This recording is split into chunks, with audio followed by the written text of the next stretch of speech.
امت میں سے کچھ لوگ جو بیدار ہو جائیں، جو ہوش میں آ جائیں، جو جاگ جائیں، جنہیں یاد آ جائے. مجھے بڑا پسند ہے یہ ہمدرد کے جو پرچے بچوں کے لیے خاص طور پر جو رسالہ نکلتا ہے، اس میں آپ نے دیکھا ہوگا جاگو اور جگاؤ، جاگو اور جگاؤ بڑی اچھی اصطلاح ہے، بڑی عام فہم ہے. خود جاگو اور جو جاگ جائیں دوسروں کو جگائیں، بیدار کریں. جو جاگ گئے ہیں، جنہیں یہ ہوش آ گیا ہے میں مسلمان ہوں، میری ذمہ داری ہے، میں تو بحیثیت مجموعی اس امت کا فرد ہوں جو دنیا والوں کی بھلائی کے لیے برپا کی گئی. میرے ذمے تو بڑا عظیم فریضہ ہے، وہ فریضہ ہے کہ جو اللہ تعالیٰ اپنے رسولوں کے سپرد کرتا رہا ہے، امر بالمعروف اور نہی عن المنکر. جسے یہ ہوش آ جائے اب وہ دوسروں کو جگائے. جو جاگتے جائیں وہ ایک امت بن جائے، چھوٹی امت، جیسے آپ کہتے ہیں party with in party, state with in state, ریاست میں ریاست، پارٹی میں پارٹی. ایک بڑی امت ہے، 1 ارب سے زیادہ کی تعداد میں امت محمد ہے اس وقت دنیا میں صلی اللہ علیہ وسلم، لیکن سوئے ہوئے ہیں. کس اعتبار سے سوئے ہوئے ہیں؟ دنیا کے اعتبار سے سوئے ہوئے نہیں ہیں. ہر شخص اپنی بہتری کے لیے کوشاں ہے، زور لگا رہا ہے، دن رات محنت کر رہا ہے. دین کے اعتبار سے سو گئے، بحیثیت امت محمد جو ذمہ داری تھی اس کے اعتبار سے سوئے ہوئے. تو جو جاگ جائیں وہ جاگیں، آپس میں مل جل کر اس بڑی امت میں ایک چھوٹی امت بنائے. وَلْتَكُمْ مِنْكُمْ أُمَّةٌ يَدْعُونَ إِلَى الْخَيْرِ، تم میں سے ایک امت تو ایسی لازماً ہونی چاہیے جو خیر کی طرف بلائے اور نیکی کا حکم دے اور بدی سے روکے. اور نوٹ کیجئے آخری ٹکڑا اس آیت کا، وَأُولَٰئِكَ هُمُ الْمُفْلِحُونَ، یہ جان لو کہ صرف وہی ہوں گے فلاح پانے والے. یہ سوئے ہوئے فلاح نہیں پائیں گے. جو جاگ جائیں گے اور جگائیں گے اور جو اپنے اس فرض منصبی کو ادا کریں گے، یدعون الی الخیر ویامرون بالمعروف وینہون عن المنکر، صرف وہ ہوں گے فلاح پانے والے. اولئک هم المفلحون. آپ صدق کے دل سے دعا کیجئے، اللہم ربنا اجعلنا منہم، اے اللہ ہمیں بھی ایسے لوگوں میں شامل ہونے کی توفیق عطا فرما. پہلا تمہیدی مضمون میرا ختم ہوا، ذہن میں ٹانکتے جائیے. خلاصہ کیا ہے؟ امت مسلمہ کی غرض تاسیس یا شہادت علی الناس کہیے یا امر بالمعروف اور نہی عن المنکر. اب دوسرا مضمون ہے، اس کے لیے ذرا یہ الٹ لیجئے آخری صفحے پر، چونکہ یہ 2 ورقہ ہے، اس پر میں نے ایک بڑی محنت کر کے قرآن مجید کے 9 مقامات منتخب کیے. ایک مضمون کو واضح کرنا مقصود ہے. وہ مضمون کیا ہے؟ پہلے اس بات کو سمجھیے. بدقسمتی سے ہمارے اس دور میں بہت سے انتہائی نیک لوگ، انتہائی نیک نیت لوگ، پھر یہ کہ دین کے لیے حرکت بھی کر رہے ہیں، جاتے ہیں، گھروں سے نکلتے ہیں، محنت کرتے ہیں، جد و جہد کرتے ہیں، لیکن ایک مغالطے میں مبتلا ہو. وہ مغالطہ کیا ہے کہ صرف نیکی کی تلقین کفایت کرتی ہے، نہی عن المنکر کی ضرورت نہیں. کسی برائی پر تنقید کا کوئی فائدہ نہیں. بھلائی کی تلقین کرو، جب بھلائی پھیلے گی خود بخود جو بدی ہے وہ رفع ہو جائے گا. بعض اعتبارات سے بات بڑی وزنی بات ہوتی ہے. تم روشنی پھیلاؤ، تاریکی خود بخود کافور ہو جائے گا. بھلائی کا پرچار کرو، بھلائی کو پھیلاؤ، بدی جو ہے خود بخود جو ہے وہ ملیا میٹ ہو جائے گی. لیکن یہ بہت بڑا مغالطہ ہے اور دینی اعتبار سے بہت بڑی غلط فہمی ہے، جس میں بہت سے نیک نیت حضرات، ان کی نیت سے پر کوئی شک نہیں. پھر ان کا جو مجاہدانہ کردار ہے، اس کے لیے جو محنتیں کرتے ہیں، وہ سب بھی مسلم. لیکن میں یہ چاہتا ہوں آج آپ قرآن مجید کے 9 مقامات کے حوالے سے اس بات کو سمجھ لیں کہ یہ امر بالمعروف اور نہی عن المنکر باہم لازم و ملزوم. میں نے جو اس کا عنوان قائم کیا ذیلی، باہم لازم و ملزوم، ایک گاڑی کے 2 پہیے یا ایک ہی تصویر کے 2 رخ. ایک پہیے پر تو گاڑی گھوم جاتی ہے، 2 پہیوں پر گاڑی آگے بڑھتی ہے. ایک گاڑی کے 2 پہیے، اسی طریقے سے ایک تصویر کے 2 رخ، باہم لازم و ملزوم. اس کو چونکہ بڑی اہمیت کے ساتھ ذہن نشین کرانا مقصود ہے، تو میں نے یہ 9 مقامات قرآن مجید کے نکالے، جس سے یہ ثابت ہو جائے یہ دونوں لازم ہے، لازم و ملزوم. اور ایک بات میں عرض کر دوں انتہائی ادب کے ساتھ کہ واقعہ یہ ہے کہ اگر میں یہ کہوں کہ قرآن مجید تو یہ 2 چیزیں بیان کر رہا ہے، لیکن اصل میں تو ایک ہی چیز ضروری ہے، تو معلوم یہ ہوا کہ میں نے قرآن پر طعن کیا ہے، اللہ کے کلام پر. گویا کہ میں ایک یہ نقص نکال رہا ہوں کہ شاید یہ صرف شاعری ہو رہی ہے، لفاظی ہو رہی ہے. قرآن ہر جگہ دونوں اصطلاحات کو لا رہا. دیکھیے چونکہ وقت کم ہے، اب ذرا ایک ایک کر کے ان آیات کو پڑھیے. میں نے الحمدللہ شروع کیا اس اعتبار سے کہ شان باری تعالیٰ سورۃ النحل کی آیت نمبر 90 میں بیان ہوئی.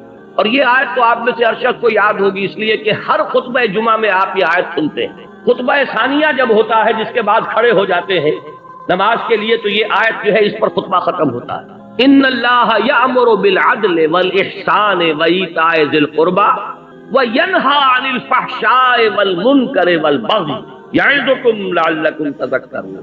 بڑی خوبصورت آیت ہے. اللہ تعالیٰ نے ایسا کمال توازن پیدا کیا، حکم بھی دیا 3 باتوں کا، روکا بھی 3 باتوں.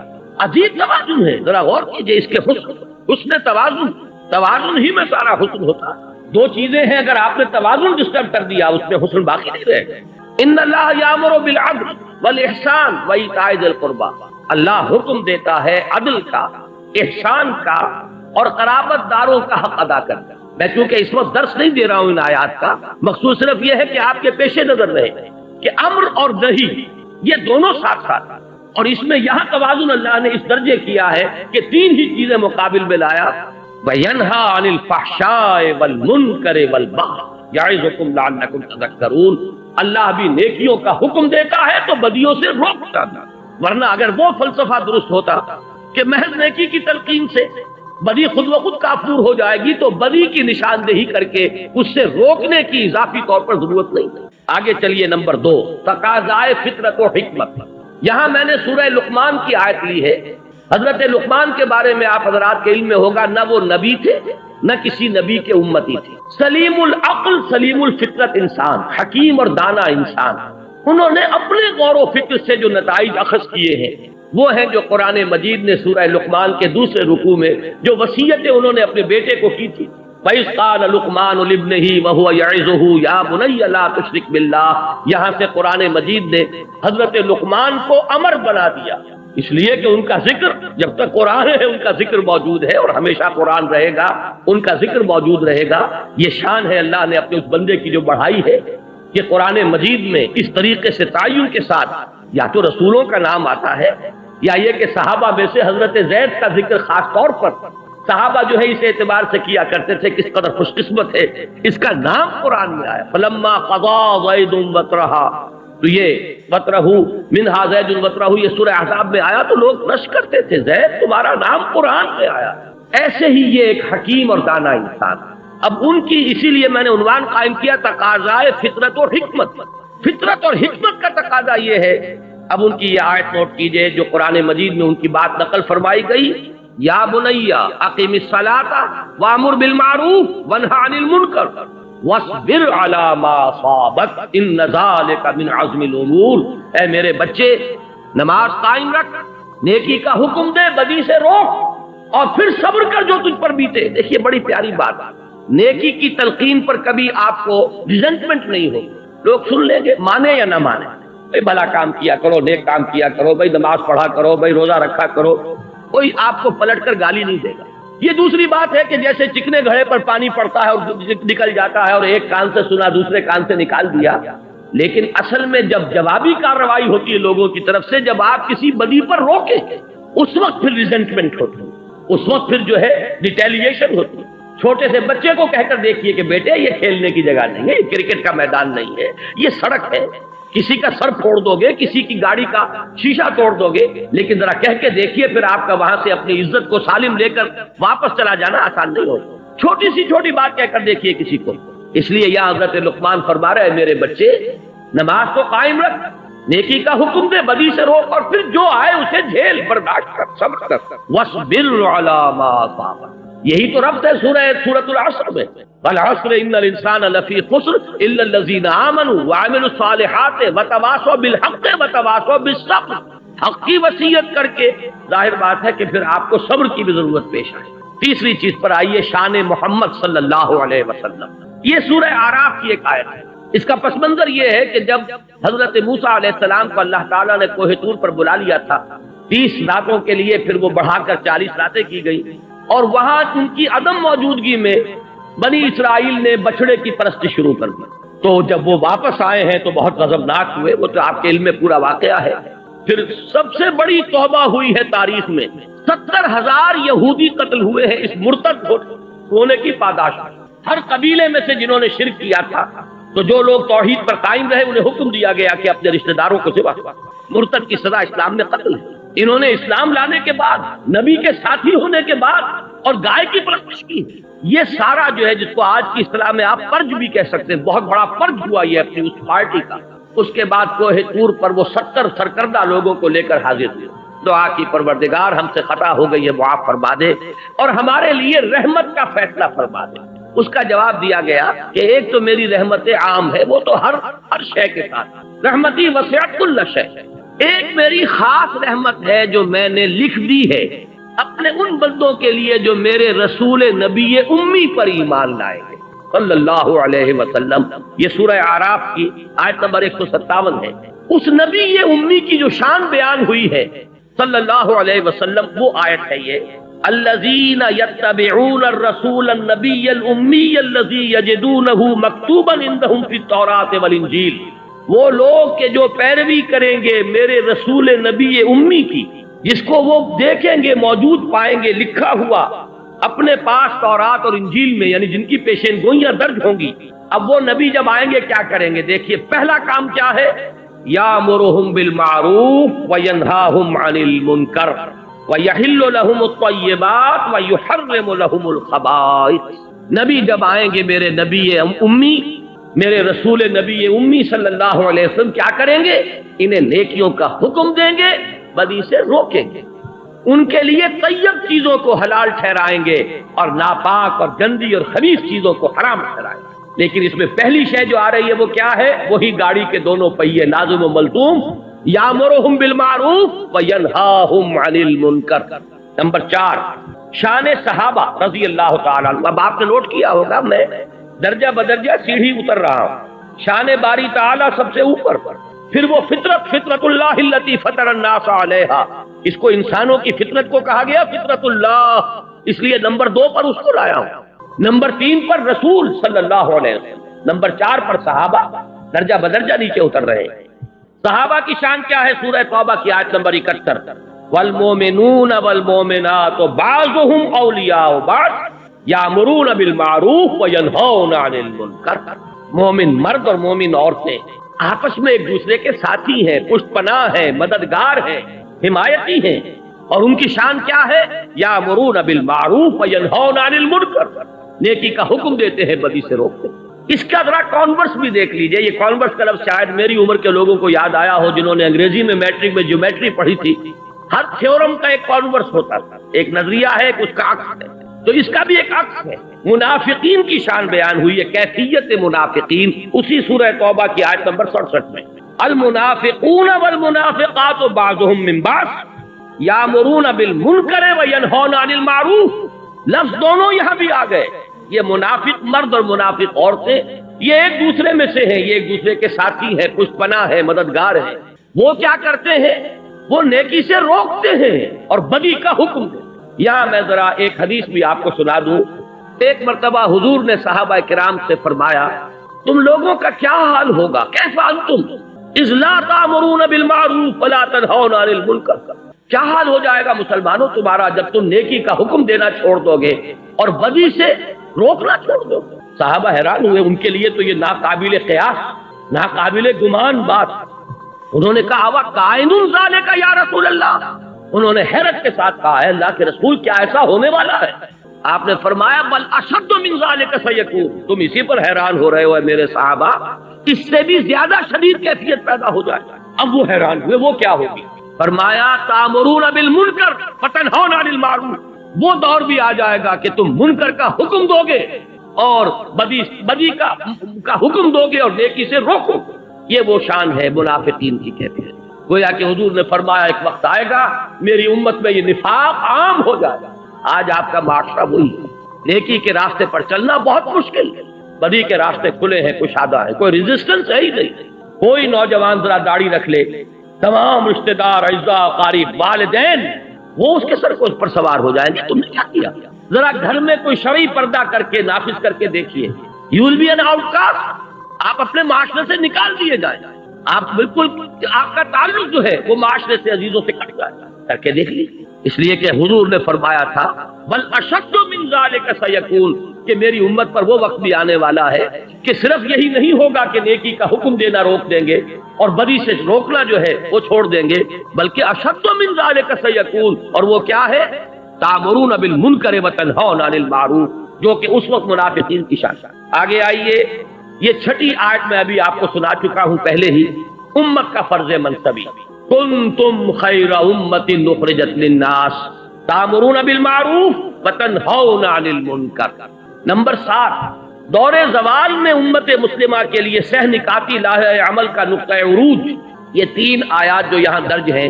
میں نے ایک تقریر کی تھی آپ کے اسی شہر کراچی میں ایک مسجد میں آج سے 4 سال قبل، اس پر مفصل خطاب ان 3 آیات کی روشنی میں ایک لائحہ عمل کیا کرے اس حال میں، کس طریقے سے صورتحال تبدیل ہو۔ قرآن مجید تو ہمیشہ کے لیے ہدایت اور رہنمائی ہے، اس نے اس دور کے لیے بھی ہدایت دی ہے، بعد والے دور کے لیے بھی ہدایت دی۔ اس دور زوال میں اگر یہاں سے اب اوپر اٹھنے کے لیے آپ کو لائحہ عمل درکار ہے تو بھی رجوع کیجئے قرآن کی طرف۔ قرآن مجید نے ان 3 آیات میں سورہ آل عمران کی آیات 102، 103، 104 ایک سہ نکاتی لائحہ عمل دیا ہے، جس میں آخری بات وہ ہے جو ابھی میں نے آیت آپ کو سنائی تھی، وَلْتَكُمْ مِنْكُمْ أُمَّةٌ يَدْعُونَ إِلَى الْخَيْرِ وَيَأْمُرُونَ بِالْمَعْرُوفِ وَيَنْهَوْنَ عَنِ الْمُنْكَرِ وَأُولَئِكَ هُمُ الْمُفْلِحُونَ۔ پہلا نقطہ یہ ہے کہ ہر شخص تقوی اختیار کرے، دوسرا نقطہ یہ ہے کہ مل جل کر بنیاد مرصوص بنو، قرآن مجید کی رسی کو مضبوطی سے تھام لو، اللہ کی رسی، واعتصموا بحبل اللہ جمیعا۔ اور تیسرا نقطہ ضربہ سلام کیا ہے اس کا، وَلْتَكُمْ مِنْكُمْ أُمَّةٌ يَدْعُونَ إِلَى الْخَيْرِ وَيَأْمُرُونَ بِالْمَعْرُوفِ وَيَنْهَوْنَ عَنِ الْمُنْكَرِ وَأُولَئِكَ هُمُ الْمُفْلِحُونَ۔ تم میں سے ایک جماعت تو ایسی قائم ہونی چاہیے جو یہی 3 کام کرے اور کوئی کام نہ کرے۔ میں یہاں پر عرض کر دوں کہ واقعہ یہ ہے کہ آج وہ بعد میں تفصیل سے گفتگو ہوگی، ہماری دینی جماعتیں بھی اپنے اصل ہدف سے ہٹ چکی ہیں۔ اس وَلْتَكُمْ مِنْكُمْ أُمَّةٌ، اس کے کرنے کے صرف 3 کام قرآن نے بتائے، خیر کی طرف دعوت، نیکی کا حکم، بدی سے روکنا۔ یہ پاور پالیٹکس میں اپنے آپ کو ملوث کر لینا، کبھی کسی کا پاسنگ بن جانا، کبھی کسی کا ضمیمہ بن جانا، ادھر سے ادھر جو سیاسی اعتبار سے لڑکتے رہ رہے ہیں، یہ در حقیقت اپنے اصل ہدف سے ہٹ جانے کی بنا پر وہ تیر نیم کش جس کا نہ ہو کوئی ہدف، اپنے اصل ہدف سے، ہمارے یہ جو لائحہ عمل کا جو ہدف ہے اس سے ہٹ چکے۔ بہرحال اس کے ضمن میں عرض کر دوں کہ وہ جو میں نے تقریر کی تھی، وہ بھائی جمیل الرحمان صاحب، اللہ تعالیٰ انہیں صحت بھی دے اور عمر بھی دے، انہوں نے میری کتنی ہی تقریریں ہیں، بڑا مشقت طلب کام ہے یہ ٹیپ سے اتارنا، اور یہ کر رہے ہیں کم سے کم میں سمجھتا ہوں کہ 15 برس ہو گئے ہیں انہیں یہ کام کرتے ہوئے۔ میری بہت سی تقریریں ایسی ہیں جو انہی کے ذریعے سے وہ کتابی شکل میں آئی۔ اسی کراچی میں میں نے ایک تقریر کی تھی، اسی آیت کے حوالے سے جو ابھی سورہ اعراف کی ہم نے پڑھی ہے، اس میں اہل ایمان کے بارے میں فرمایا کہ وہ لوگ کیا کریں گے، فالذین آمنوا بہ وعزروہ ونصروہ واتبعوا النور الذی انزل معہ اولئک هم المفلحون۔ ہمارے اس رسول نبی امی کو جو لوگ ان پر ایمان لائیں گے، ان کی تعظیم کریں گے، ان کی مدد کریں گے، اور جو نور ان کے ساتھ نازل کیا جائے گا اس کا اتباع کریں گے، وہی فلاح پانے والے ہوں گے۔ وہ تقریر بھی انہوں نے اتاری تھی اور وہ چھپ چکی ہے، کتنے ایڈیشن اس کے۔ نبی اکرم صلی اللہ علیہ وسلم سے ہمارے تعلق کی بنیادیں الحمدللہ بہت پسند کیا گیا، وہ عوام میں، خواص میں، اس لیے کہ ایک بالکل نقطۂ نظر سامنے آیا۔ یہ وہ مختلف نقطۂ نظر کہ آیا صرف درود پڑھ دینے سے حق ادا ہو گیا، یا یہ کہ عید میلاد منا لینے سے حق ادا ہو گیا حضور کا صلی اللہ علیہ وسلم، یا جلوس نکال دینے سے حق ادا ہو گیا، یا کوئی اور ذمہ داریاں ہیں ہماری نبی اکرم صلی اللہ علیہ وسلم کے بارے میں۔ اسی طرح اس تقریر کو بھی انہوں نے اتارا تھا، اور اب وہ بھی کتاب کی شکل میں شائع ہو رہی ہے۔ لیکن تازہ میثاق جو میں خاص طور پر حکم دے کر آیا تھا کہ اس کو جلدی سے شائع کیا جائے، اور بائی ایئر کارگو میں نے منگوایا ہے، آج اس کے نسخے باہر موجود ہیں۔ یہ کوئی 64 صفحے کا کتابچہ ہے جو اس میثاق کے اندر پورا کا پورا آ گیا ہے۔ لہذا میں آج اس موضوع پر گفتگو نہیں کر رہا، یہ جو سہ نکاتی لائحہ عمل ہے، آپ میں سے ہر شخص کوشش کرے کہ اس کو میثاق کے شمارے کو لے کر جائے، اور آج ہی رات اسے پڑھ لے، انشاءاللہ وہ محسوس کرے گا کہ یہ ایک ایسی شے ہے جسے بڑے پیمانے پر مسلمانوں کے اندر عام کرنے کی ضرورت ہے۔ قرآن نے ہمیں لائحہ عمل دیا ہے، اب کدھر بھٹک رہے ہیں؟ جیسے حضور صلی اللہ علیہ وسلم، مجھے غزوہ حنین کا وہ وقت یاد آ رہا ہے جب صحابہ، کیونکہ بوچھاڑ ہوئی تھی تیروں کی، بڑی سخت بوچھاڑ، جب حضور اور مسلمانوں کا لشکر جب جا رہے تھے تو ایک تنگ درے میں، پہاڑی کے درے میں سے گزر رہے تھے، اور پہاڑی کے دونوں طرف جو ہے پہاڑوں پر اس درے کے وہ کفار پہلے سے بیٹھے ہوئے تھے، اور انہوں نے جو پھر بوچھاڑ کی ہے تیروں کی تو بھگدڑ مچ گئی۔ اس وقت حضور صلی اللہ علیہ وسلم نے ایک آواز بلند کی، الیہ یا عباد اللہ، الیہ یا عباد، اے اللہ کے بندو کدھر جا رہے ہیں؟ آؤ میری طرف۔ میں یہ عرض کر رہا ہوں قرآن آج پکار رہا ہے الیہ یا عباد اللہ، آؤ میری طرف، میرے پاس پروگرام ہے، میرے پاس لائحہ عمل ہے، میرے پاس ہدایت ہے، لیکن تم نے مجھے اپنا امام بنایا ہی نہیں۔ یہی وجہ ہے کہ میں نے اس کتابچے کا انتصاب لکھا ہے، یہ جو شروع میں ہوتا ہے ان باہمت لوگوں کے نام جو قرآن حکیم کو واقعتاً اپنا امام بنانے کا عزم کر لیں۔ یہ کتابچہ ان کی خدمت میں پیش ہے کہ اگر وہ چاہتے ہیں کہ قرآن کو امام بنائیں تو قرآن یہ راستہ سے نکاتی راستہ ہے جو دکھا رہا ہے۔ وہ اس میثاق کے شمارے میں اور مضامین نہیں ہے، اس میں صرف ایک چھوٹا سا مضمون اور ہے، پورا کتاب اسی کتابچے پر یہ میثاق کا شمارہ جو ہے وہ مشتمل ہے۔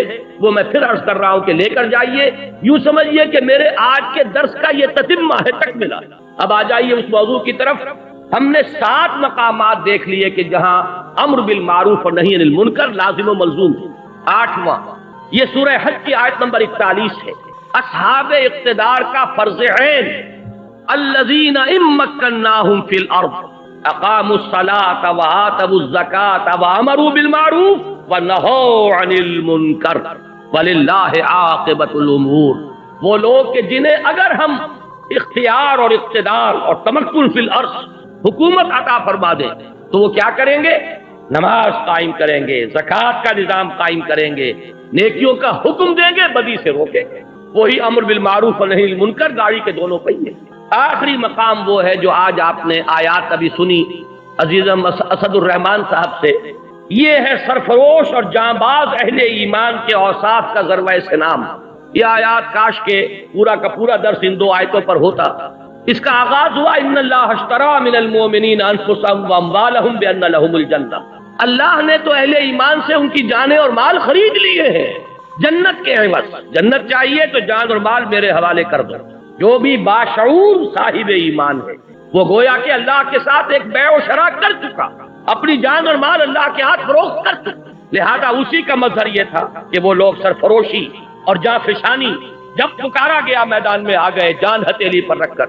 اب یہ جو لوگ ہیں ان کے کچھ اوصاف ہیں جو اگلی آیت میں بیان ہوئے۔ میں پورا آیت کا اس پر ترجمہ نہیں کر رہا، اتنا وقت نہیں، لیکن ذرا نوٹ کیجئے یہ سرفروش لوگ، فدائین لوگ، اللہ تعالیٰ مجھے اور آپ کو توفیق دے کہ ہم بھی یہ تمنا یہ رکھیں جیسے حضور نے فرمایا صلی اللہ علیہ وسلم، لَوَدِدْتُ أَنْ أُقْتَلَ فِي سَبِيلِ اللَّهِ ثُمَّ أُحْيَا ثُمَّ أُقْتَلَ۔ میری بڑی خواہش اور آرزو ہے کہ میں اللہ کی راہ میں قتل ہو جاؤں، پھر مجھے زندہ کیا جائے، پھر ایک مرتبہ اللہ کی راہ میں قتل ہو جاؤں۔ تو یہ خواہش ہمارے دلوں میں بھی آ جائے، لیکن اس خواہش کے ساتھ ساتھ کچھ اوصاف اپنے اندر پیدا کرنے ہوں گے۔ وہ اوصاف کیا ہے؟ التائبون، العابدون، الحامدون، السائحون، الراکعون، الساجدون، الآمرون بالمعروف والناہون عن المنکر والحافظون لحدود اللہ وبشر المؤمنین۔ پہلا وقت توبہ کرنے والے، رجوع کرنے والے، خطا ہو گئی، غلطی ہو گئی، فوراً توبہ کرے، رجوع کرے۔ عابدون، اللہ کے عبادت گزار، اس کے اطاعت شعار، اس کی بندگی کو اپنی زندگی کا اصول بنا لینے والے۔ الحامدون، اللہ کی حمد و ثنا میں مصروف رہنے والے۔ السائحون، لذات دنیاوی سے کنارہ کشی کر لینے والے۔ الراکعون، رکوع کرنے والے اللہ کی جناب۔ الساجدون، سجدے کرنے والے اللہ کی بارگاہ میں۔ الآمرون بالمعروف، نیکی کا حکم دینے والے۔ والناہون عن المنکر، اور بدی سے روکنے والے۔ والحافظون لحدود اللہ، اور اللہ کی حدود کی حفاظت کرنے والے۔ وبشر المؤمنین، اے نبی ایسے اہل ایمان کو بشارت دے دی، ان کی کامیابی جو ہے اس کی خوشخبری انہیں سنا دی۔ یہ ضربہ سلام ہے، اس لیے کہ یہاں پر امر بالمعروف اور نہی عن المنکر سے بھی اگلا قدم بیان کر دیا گیا۔ وہ کیا ہے؟ الحافظون لحدود اللہ۔ آپ کے ذہن میں ہوگا کہ میں انقلاب اسلامی کے مراحل کئی مرتبہ بیان ہو چکے ہیں، کتابی شکل میں بھی موجود ہے۔ آخری مرحلہ کیا ہے؟ میں نے عرض کیا ہے ڈیمونسٹریشن، میدان میں آ جانا۔ اب یہ غلط کام ہم نہیں ہونے دیں گے۔ نہی عن المنکر بالید، طاقت کے ساتھ چیلنج کر دینا کہ یہ کام اب تک تو ہم خوشامد کر رہے تھے، اب تک ہم کہہ رہے تھے کہ خدا کے لیے باز آ جاؤ، اب نہیں ہونے دیں گے، ہماری لاٹھوں پر ہو، جیتے جی نہیں ہونے دیں گے۔ یہ ہے حفاظت اللہ کے حدود کی۔ آپ کو معلوم ہے کہ آپ کی فوج، اس کا مقصد کیا ہے؟ یہ جو ارب روپیہ خرچ ہوتا ہے فوج پر، آپ کے بجٹ کا بہت بڑا حصہ صرف ہوتا ہے فوج پر، کیا مقصد ہے اس سے؟ آپ کی زمین کے ایک ایک چپے کے محافظ بن کر کھڑے ہو جائیں، سرحدوں کے محافظ بن کر کھڑے ہو جائیں، جان دے دیں، لیکن یہ کہ ایک چپا زمین کا ایک انچ جو ہے اس ملک کی وہ دشمن کے حوالے کرنے کے لیے تیار نہ ہو۔ ابھی 16 کروڑ نہیں، تقریباً 20 کروڑ روپیہ جو ہے ایکسرسائز پر خرچ ہو گیا۔ یہ ایکسرسائز کائے کے لیے؟ تاکہ ہماری افواج چاق و چوبند رہے، تیار رہے، کوئی بھی صورتحال پیدا ہو جائے سست پڑے ہوئے نہ ہو، زنگ نہ لگا ہوا ہو کہیں۔ یہ سب کچھ کس لیے؟ حفاظت، حدود اللہ، حدود ارضی کی حفاظت، زمین کے وطن کی حدود کی حفاظت۔ اسی طرح اللہ کی بھی حدود ہے، تلک حدود اللہ فلا تقربوها، دیکھو یہ اللہ کی حدود ہے، اس کے قریب نہ پھٹکو۔ کہیں آتا ہے فلا تعتدوها، یہ اللہ کی حدود ہے، انہیں پامال نہ کرو، ان سے تجاوز نہ کرو۔ یہ حدود اللہ۔ اب اللہ کا ایک بندہ وہ سرفروش، ان اللہ اشترى من المؤمنین انفسهم واموالهم بان لهم الجنہ، جو جان اور مال بیچ چکے اللہ کے ہاتھ، وہ در حقیقت اس کی چوٹی کیا ہے؟ وہ اللہ کے حدود کا محافظ بن کر کھڑا ہوتا ہے۔ میرے جیتے جی یہ حد لا کی حد جو ہے یہ پامال نہیں کی جائے گی، میں زندہ رہوں اور اللہ کی حدود جو ہے پامال کر دی جائے، نہیں ہوگا۔ جب یہ الفاظ میں کہہ رہا ہوں مجھے حضرت ابوبکر صدیق یاد آ گئے رضی اللہ تعالی عنہ، انہوں نے یہی فرمایا تھا، ایبدل الدین وانا حی، کیا دین کے اندر تغیر کر دیا جائے گا جبکہ میں ابھی زندہ ہوں؟ میری زندگی میں نہیں ہو سکتا۔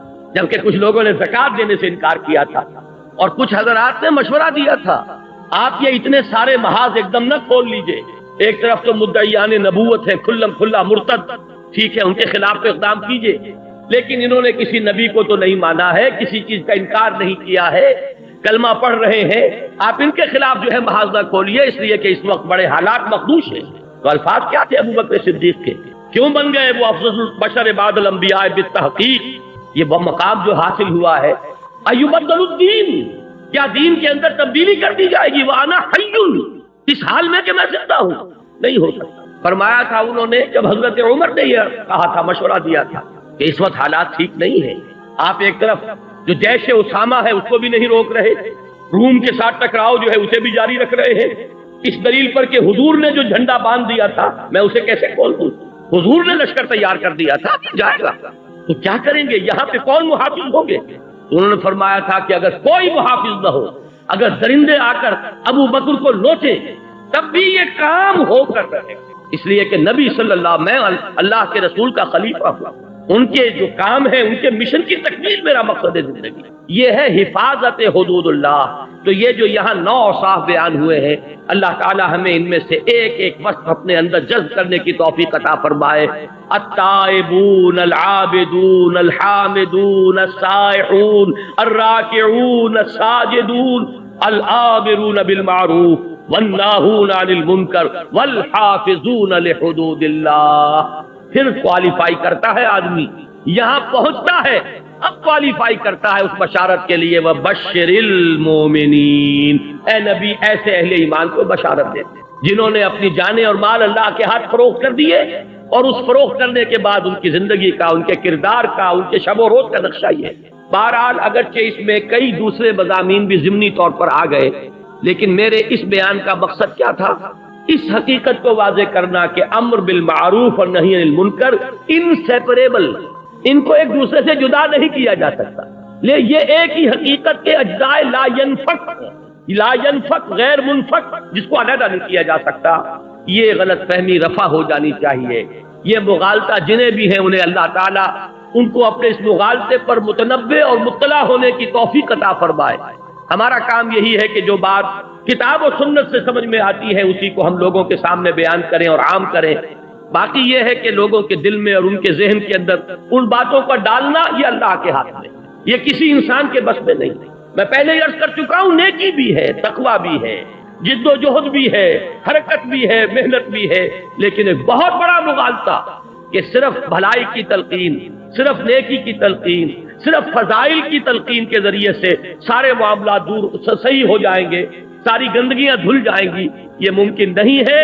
قرآن مجید 9 مقامات پر اگر امر بالمعروف اور نہی عن المنکر کو متوازن طریقے سے بالکل بیلنس اجزاء لا ینفک کی حیثیت سے بیان کر رہا ہے، تو ہم میں سے کسی کو یہ حق نہیں پہنچتا کہ اس میں سے کسی ایک کو غیر ضروری یا اضافی قرار دے دے، معاذ اللہ ثم معاذ اللہ۔ اب پلٹ لیجئے، اب تیسری بات جو ہے میں آج ذرا اس مختلف انداز میں درس دے رہا ہوں. اب تک میں نے دو باتیں عرض کی. ایک یہ کہ امت مسلمہ کی غرض تاسیس کے لیے قرآن کی اصطلاحات دو ہیں: شہادت علی الناس اور امر بالمعروف نہی عن المنکر. نمبر دو یہ کہ امر بالمعروف نہی عن المنکر یہ ایک ہی حقیقت کے دو پہلو ہیں، یہ لازم و ملزوم ہے، یہ ایک ہی گاڑی کے دو پہیے ہیں. اب تیسری بات یہ ہے کہ ان میں اہم تر نہی عن المنکر ہے.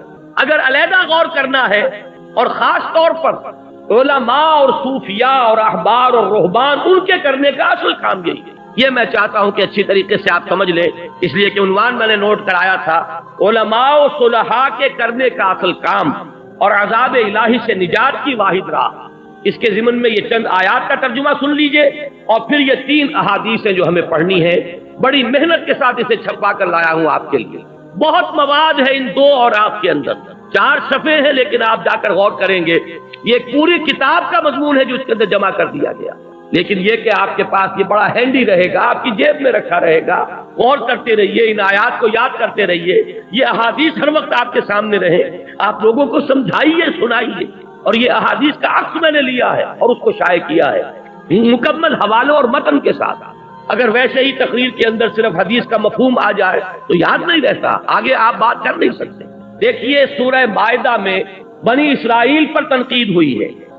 بنی اسرائیل کے بارے میں جو بھی میری تقاریر میں شریک ہوتے رہے ہیں بارہا وہ حدیث سامنے آئی، اور آج وہ میثاق کے اندر بھی آپ کو وہ حدیث مل جائے گی کہ حضور نے خبر دی تھی کہ میری امت میں بھی وہ ساری خرابیاں پیدا ہوں گی جو بنی اسرائیل میں پیدا ہوئی. یہاں تک کہ اگر وہ گوہ کے بل میں گھسے تھے تو میری امت بھی گھسے گی، اور اگر ان میں کوئی بدبخت ایسا اٹھا تھا جس نے اپنی ماں سے زنا کیا ہو تو میری امت میں بھی کوئی نہ کوئی ایسا پیدا ہوگا جو یہ حرکتیں شنی کرے گا. اسی کے حوالے سے ذرا بنی اسرائیل پر جو تنقید قرآن نے کی ہے سورہ مائدہ میں اس کو پڑھیے. فرمایا وَتَرَىٰ كَثِيرًا مِّنْهُمْ، یہ آیات نمبر 62 اور 63 ہے. اور تم دیکھتے ہو ان میں سے بہت سو کو یسارعون فی الاسم والعدوان واکلہم السحت، مسارعت کہتے ہیں ایک دوسرے سے آگے نکلنے کی کوشش، دوڑ لگی ہوئی ہے ان میں. کہنے کو مسلمان، کہنے کو اللہ کے نام لیوا، کہنے کو موسیٰ کے امتی، کہنے کو تورات کے ماننے والے، سینکڑوں نبیوں کے نام لیوا، ابراہیم کے نسل سے. لیکن حال کیا ہے عملاً؟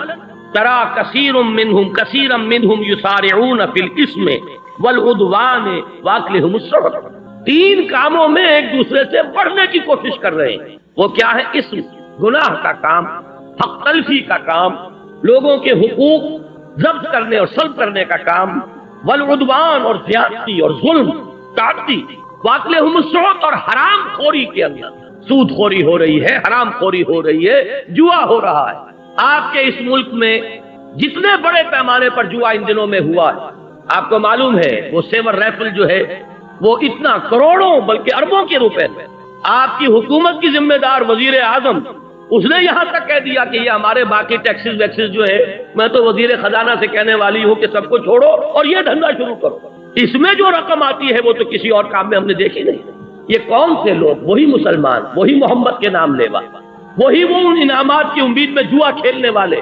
وہی لاکھوں لوگوں نے اگر حصہ لیا ہے تو یہ کوئی آسمان سے اترنے والی کوئی دوسری مخلوق نہیں تھی، یہ کوئی ہندو نہیں آ گئے تھے، یہودی نہیں آ گئے تھے، یہی امت محمد صلی اللہ علیہ وسلم. وہی بات فرمایا وَتَرَىٰ كَثِيرًا مِّنْهُمْ، تم دیکھتے ہو ان میں سے بہت سو کو یسارعون فی الاسم والعدوان واکلہم السحت، کہ یہ ایک دوسرے سے آگے نکلنے کی کوشش کر رہے ہیں گناہ میں، زیادتی میں، ظلم میں اور حرام خوری. لبئس ما كانوا يعملون، بہت برا عمل ہے جو وہ کر رہے ہیں. لولا ينهاهم الربانيون والاحبار عن قولهم الاسم واكلهم السحت، کیوں نہیں روکتے انہیں ان کے علماء اور ان کے صوفیاء. یہ نوٹ کیجئے، ربانیون اور احبار. احبار جمع حبر کی، حبر کہتے ہیں بہت بڑے عالم کو. آپ نے سنا ہوگا حضرت عبداللہ ابن عباس رضی اللہ تعالی عنہما کو کہا گیا حبر الامہ، امت کے بہت بڑے عالم. حبر کی جمع احبار، احبار کہتے ہیں بڑے عالم. لولا ینہاہم الاحبار والربانیون، ربانی کسے کہتے ہیں؟ اللہ والے، رب سے ربانی، اللہ والے. یہ فقراء، صوفیاء، صلحاء، یہ ظاہر بات ہے جیسے ہماری امت میں ہے، سابقہ امت میں بھی تھے، علماء بھی تھے، صوفیاء بھی تھے، درویش لوگ بھی ہوتے تھے، بڑے بڑے عالم اور فقیہ بھی ہوتے تھے. تو فرمایا ان کے کرنے کا کام تو یہ تھا. وہ کیا کام کر رہے ہیں؟ انہوں نے اپنے فرض منصبی کو ترک کر دیا. وہ لوگوں کو روکتے نہیں. روکے کیسے؟ حرام خوری سے روکیں گے، لوگ ان کی طرف رجوع نہیں کریں گے، دوسری کی طرف. میں آپ کو واقعہ بتا رہا ہوں، یہ کوئی